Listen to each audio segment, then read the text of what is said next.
Bahoy yaxshimisiz? Sog'liklaringiz yaxshimi? Yaxshi, rahmat. Bolalar yaxshimi? Nechta bola bor? 4ta. 4ta. Hozir bu Yunus Toirov sizni xo'jayiningiz yor dasturiga kelibdilar-da. Menga aytayaptilar-ki, ajrashganman deyaptilar, lekin pasportning orqasini qarasak, yo'q.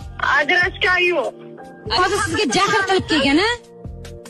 Jahl qilgan uydagilarga. Meni hech qanday janjalga aloqam yo'q. To'xtamurod aka. Turing, bo'ldi, men gaplashmayman bu odam bilan. Kuchukni o'limida sizni nima aybingiz bor? Men shuni tushunmayapman. Yoki siz o'ldirganmidingiz kuchukni? Men o'lim hokimiyatdagilarim savol berdi. Bilmasam, men o'zim ham bilmayman. Bitta yaxshi itni oling-da, Dilrabo deng, mana yana bitta kuchuk olib keldim, yarashing.